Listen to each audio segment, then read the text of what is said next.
காக்கும் கரை விநாயகருக்கு சரணம், பூண்டி மகானுக்கு அரோகரா. எல்லோரும் இன்புற்றிருக்க நினைப்பதவே அல்லாமல் வேறொன்றும் அறியேன் பராபரமே. இந்த அற்புதமான பாடல் வரிகளை இயற்றியவர் தாயுமானவர் சுவாமிகள். 17ஆம் நூற்றாண்டிலே தோன்றிய மகான். இவருடைய பெற்றோர்கள் பெயர் கேடிலியப்ப பிள்ளை, கெஜவள்ளி தாயார். இந்த தெய்வீக தம்பதிக்கு 1705ஆம் ஆண்டு பிறந்தவர் தாயுமானவர் சுவாமிகள்.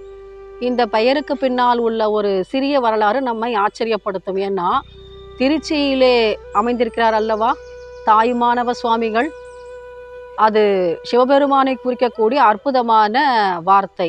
ஏன்னா அவர் ஒரு பெண்ணுக்கு, அதுவும் சிவபெருமான் மீது ஆழ்ந்த பக்தி கொண்டிருந்த பெண்ணுக்கு பிரசவம். அப்பொழுது என்ன பண்ணுறாரு, சிவபெருமானே அந்த பெண்ணினுடைய அம்மாவாக போய் பிரசவம் பார்க்கிறாராம், மகப்பேரை பார்த்து கொள்கிறாராம். அதனால் அந்த சிவபெருமானுக்கு தாயுமானவர் என்ற சிறப்பு திருநாமம் உண்டு.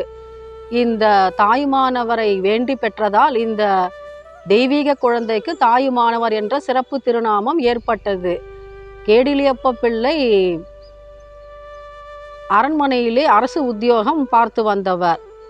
அவர் வேதாரண்யத்திலே முதலிலே வாழ்ந்து வந்தார். அந்த காலகட்டத்திலே ராணி மங்கம்மாளுடைய பேரன் விஜயரங்க சொக்கநாத நாயக்க மன்னர், அவருடைய அரசாங்கத்திலே இவர் அரசு பணி புரிந்து வந்தார். என்னன்னா அரசு கருவூலம் இருக்கும் அல்லவா, அதிலே இவர் தலைமை கணக்கராக பணிபுரிந்தார். இவர் இல்லாமல் எந்த ஒரு கையெழுத்தும் அங்கே செல்லுபடியாகாது. அப்படிப்பட்ட உயர்ந்த உத்தியோகம். ஏன்னா இவருடைய திறமைக்கு கிடைத்த உரிய அங்கீகாரம் அது.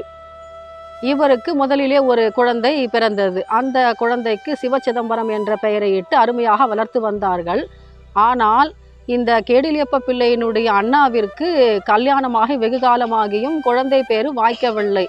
அதனால் அவருடைய அண்ணா என்ன கேட்கிறாரு கேடிலியப்ப பிள்ளை கிட்ட, அப்பா நீ உனக்கு பிறந்த பிள்ளையை எனக்கு தத்து கொடுப்பாயா அப்படின்னு கேட்கும் பொழுது இவர் என்ன பண்ணுறாரு, தன்னுடைய முதல் பிள்ளையான சிவசிதம்பரத்தை தன்னுடைய அண்ணாவான வேதாரண்ய பிள்ளைக்கு தத்து கொடுத்து விட்டார். இப்போ என்ன பண்ணுறாங்க, இந்த முதல் பிள்ளையை தத்து கொடுத்தாயிற்றா, இவர்களுக்கும் வேறு குழந்தை கிடையாது, மழலை செல்வம் வாய்க்கவில்லை மறுபடியும் ரொம்ப குறுகிய காலத்தில். அதனால் கெஜவள்ளி அம்மையாருக்கு கொஞ்சம் சங்கடமாக போய்விட்டதாம். ஏன்னா நம்ம எடுத்து வளர்க்க நமக்கு ஒரு குழந்தை பேர் வாய்க்கவில்லை அல்லவா, இன்னொன்று மிக சீக்கிரத்திலேயே. அதனால் இவங்க என்ன பண்ணுறாங்களாம், திருச்சியிலே அமைந்திருக்கக்கூடிய தாயுமானவரை வேண்டிக் கொள்கிறார்களாம். இப்போ அடிக்கடி போக வேண்டியதாக இருக்கிறது அல்லவா வேதாரண்யத்திலிருந்து திருச்சிக்கு. அதனால் என்ன பண்ணுறாராம் இவர் கேடிலியப்ப பிள்ளை, தன்னுடைய வாசஸ்தலத்தை தன்னுடைய வசிப்பிடத்தை திருச்சிக்கே மாற்றிக்கொண்டு விட்டாராம், ராஜா கிட்ட அனுமதி கேட்டுக்கிட்டு. இப்போ என்ன பண்ணுறாரு, இந்த இடத்திலிருந்தே தன்னுடைய தலைமை கணக்கர் உத்தியோகத்தை பார்த்து கொண்டிருக்கிறார். கெஜவள்ளி அம்மையார் என்ன பண்ணுறாங்க, தாயுமானவர்கிட்ட வேண்டிக்கிறாங்களாம், இறைவா எனக்கு வெகு சீக்கிரத்திலேயே ஒரு மழலை பாக்கியத்தை கொடுக்கக்கூடாதா அப்படின்னு. அப்போ இறைவனுடைய கருணையால் பிறந்த பிள்ளை தான் தாயுமானவர். 1705ஆம் ஆண்டு பிறந்தவர் தாயுமானவர். இவர் பிறந்தவுடனே ரொம்பவும் சந்தோஷமாகிவிட்டது. ஏன்னா ரொம்ப காலம் கழித்து பிறந்த பிள்ளை அல்லவா. அதனால் இவர் என்ன பண்ணுவார், தன்னுடைய தாயுமானவர் சுவாமிகளுடைய அப்பாவான கேடிலியப்ப பிள்ளை இந்த குழந்தையை தாயுமானவர் சந்நிதிக்கு கூட்டிக் கொண்டு செல்வாராம். ஆனால் இவர் என்ன பண்ணுவாராம், தாயுமானவர் பாருங்க, இறை சிந்தனை சிறு வயதிலேயே அவருடைய மனதிலே முளைவிட்டு விட்டது. ரொம்ப நேரம் அவர் என்ன பண்ணுவாராம், அந்த இறை சந்நிதியில் அமர்ந்து கொண்டு கண்களை மூடி தியானம் செய்து கொண்டிருப்பாராம். அந்த இறை உணர்விலேயே தோய்ந்திருப்பாராம். ரொம்ப நேரம் கழித்து தான் அவரை உலுக்கி எழுப்புவாராம் அவருடைய தந்தை கேடிலியப்ப பிள்ளை, அப்பா எழுந்திரு, வீட்டுக்கு நேரமாயிற்று போகலாம் அப்படின்னு. ஏன்னா அவர் இறை உணர்வில் அவ்வளவு நேரம் ஆழ்ந்திருப்பார். இது நாம் சொல்லி கொடுத்து வருவது கிடையாது. திருச்சியில் ஒரு வேத பாடசாலையில் இவர் தன்னுடைய பள்ளி படிப்பை தொடங்கினார். சிற்றம்பல தேசிகர் என்பவரிடம் இவர் கல்வி கற்றார். அங்கே அவர் சமஸ்கிருதம், கணிதம், சாஸ்திரம் மற்றும் தமிழ் எல்லாவற்றையும் கற்றுக்கொண்டு விட்டார். ஜோதிடமும் அவருக்கு அத்துப்படி. இப்போ இவருடைய தந்தையான கேடிலியப்ப பிள்ளை சிவபதம் அடைந்து விட்டார். அப்போ அவர் என்ன பண்ணுறார், ராஜா கூப்பிட்டு, இந்த பிள்ளை நன்றாக திறமையாக இருக்கிறதல்லவா, நன்றாக ஞானமாக பேசுகிறான், இவனையே நாம் தலைமை கணக்கராக பதவிக்கு எடுத்துக்கொள்ளலாம் அப்படின்னு கேட்கும் பொழுது இவரும் ஒப்புக்கொள்கிறார், தாயுமானவரும். ஆனால் இவருக்கு அரசாங்க பணியிலே அவ்வளவாக நாட்டம் கிடையாது. ஏன்னா இவர் தினம்தோறும் போவார் அல்லவா திருச்சிக்கு, அந்த தாயுமானவர் சந்நிதிக்கு. அங்கே ஒரு மகானை பார்த்து விட்டார். அது முதற்கொண்டு இவருக்கு இந்த உலக வாழ்க்கையிலே அவ்வளவாக விருப்பம் கிடையாது. அவர் திருமூலர் மரபில் வந்த மௌனகுரு சுவாமிகள் என்ற ஒரு மகான். அவரிடம் பல சீடர்கள் இருந்தார்கள். இவர் என்ன பண்ணுவாராம், தாயுமானவர் சிறு சிறு பாடல்களை எழுதுவாராம் தெய்வத்தின் மீது.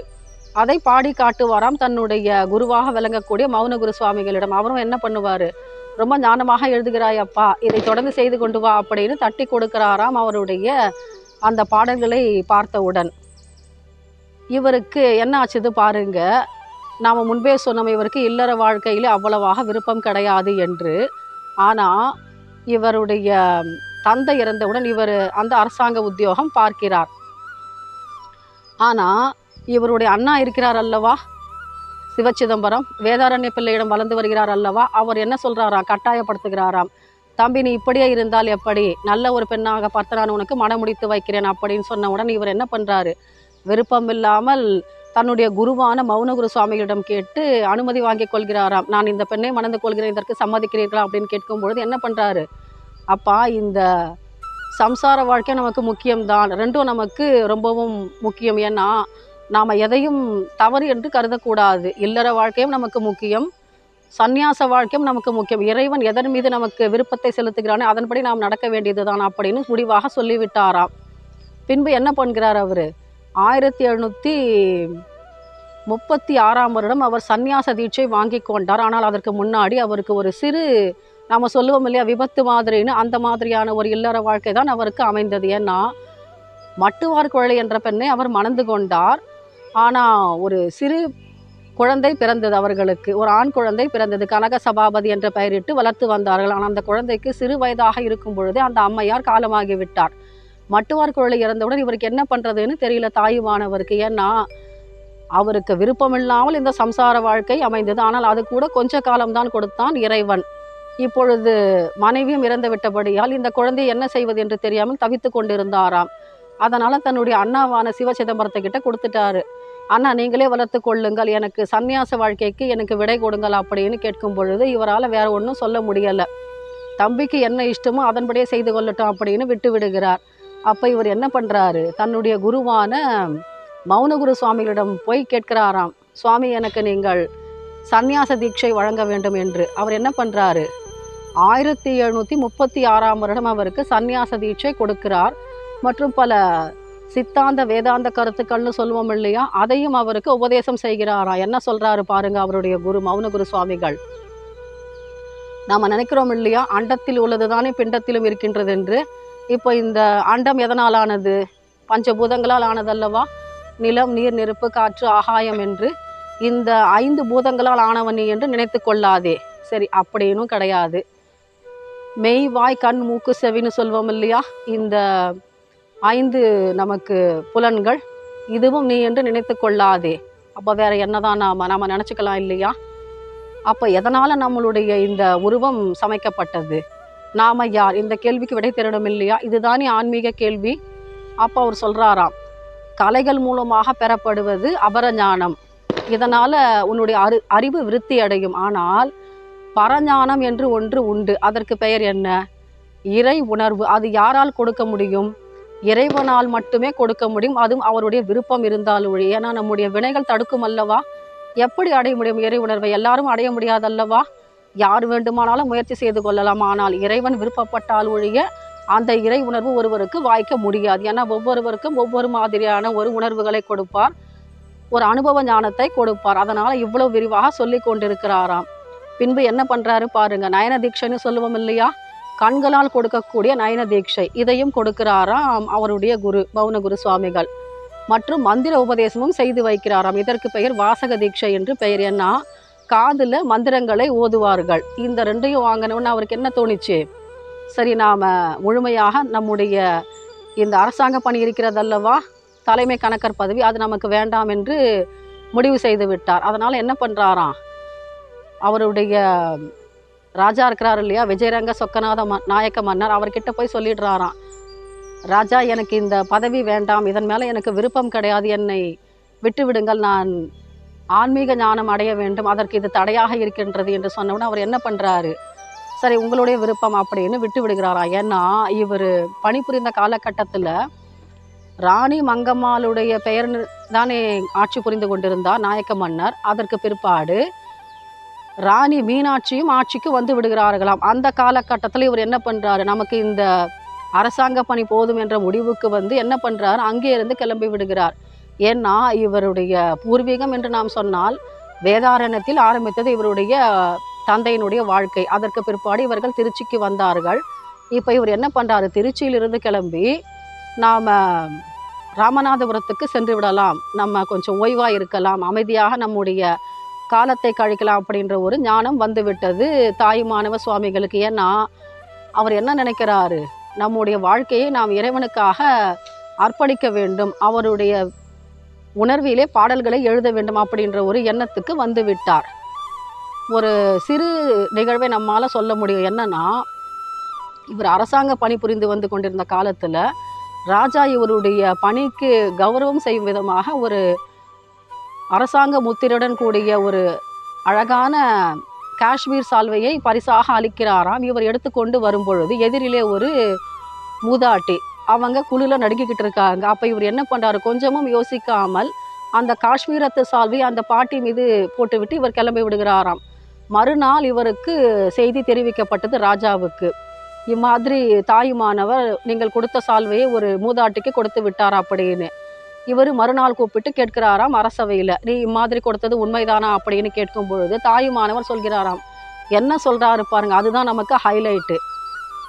ராஜா, நீங்கள் கொடுத்தீங்க இல்லையா காஷ்மீரத்து சால்வை, விலை உயர்ந்த பட்டு சால்வை அல்லவா அது, அதை நான் எடுத்துக்கொண்டு வரும்போது எதிரிலே ஒரு அம்மையார் எப்படி சொல்கிறாரு பாருங்க, அகிலாண்டேஸ்வரி அன்னை குளிரால் நடுங்கி கொண்டிருந்தார்களாம், அதனால் அந்த அம்மையாருக்கு நான் போர்த்தி விட்டு வந்தேன் அப்படின்னு. ஏன்னா அவர் அவங்கள மூதாட்டின்னு சொல்லலை, வயசான பெண்மணின்னு சொல்லலை, அகிலாண்டேஸ்வரி அம்மைன்னு சொன்ன உடனே ராஜாவுக்கு சந்தோஷம். சரிப்பா, நீ செய்தது சரியான நியாயமான செய்கை அப்படின்னு பாராட்டி விடுகிறாராம்.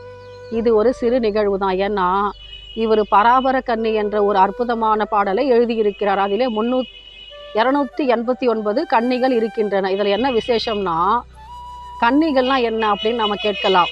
இது 2 வரிகளுடன் கூடிய பாடல். இறைவனை நாம் துதிக்கிறோம் அல்லவா, நம்முடைய உணர்வுக்கு தெய்வீகத்தை வரவழைக்கக்கூடிய அற்புதமான பாடல் வரிகள். இதை எழுதியவர் தாயுமானவ சுவாமிகள்.